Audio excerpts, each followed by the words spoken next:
A lot of institutional videos follow a familiar formula. Interview, B-roll, done. And on a tight budget, that can work.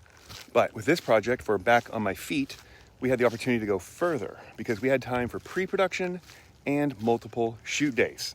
I built the video around a visual metaphor for transformation. Miranda begins jogging alone in the darkness in the Texas Hill Country, and then as her story unfolds, the sun rises. By the end, everything is bright and hopeful. Her emotional journey is reflected visually throughout the film. For the interview, we framed her center, speaking directly to the audience, and when we discovered that she was a poet, we incorporated her poetry into the piece to give it character and depth. We also mapped out every story beat ahead of time instead of just finding B-roll.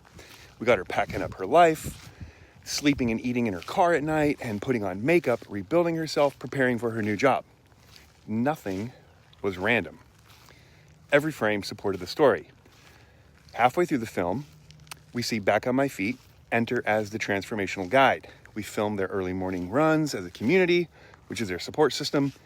And with this, we showed a visually interesting part of what they actually do. And that's the difference between documenting something and crafting a story.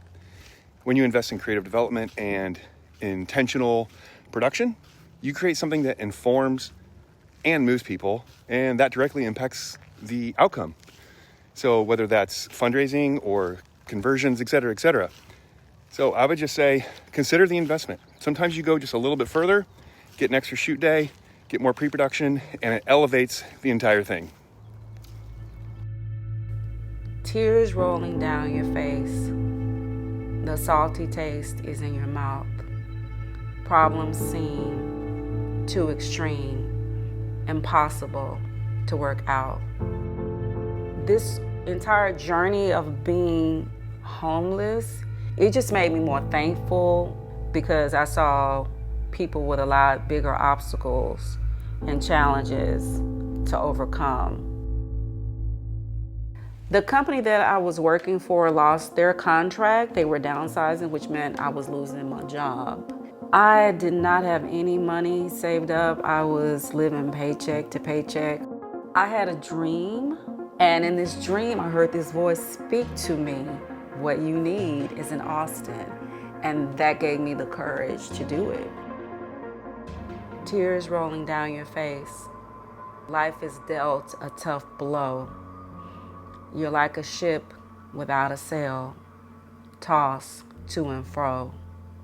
It was a moment that reality hit me, and I knew that I had to be very, very diligent about getting out of my car.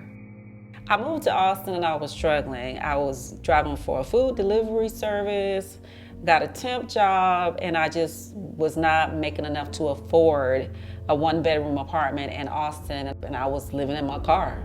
So I kicked it into survival mode. And I found out about the Salvation Army, and I was really thankful to get out of living in my car. Cast your cares upon him. He'll wipe away every tear. He'll make your heavy burdens light, deliver you from fear. I met Back on My Feet actually through one of my dorm mates in the Salvation Army. I started meeting with Back on My Feet initially, not really expecting anything except a pair of shoes. And it just sounded fun, like something positive to do, you know, meet these people and see what they're about and get some exercise and get a new pair of running shoes. And that was all I knew about Back on My Feet. And then after that, you know, I started going regularly, and it gave me something to look forward to. It was a great way to start my day. I always felt better after working out, circling up, saying the Serenity Prayer. And all of that helped me stay motivated to keep looking for a job paying enough to get out of the shelter. Because being homeless is really depressing, and Back on My Feet, they help keep my hopes up. So I'm enrolled in school now, pursuing my passion, and I would not have been able to do that even just a year ago. I'm gonna live every day like it's my last day and give 150% to whatever it is I'm doing. And I feel really blessed to go through all that I did.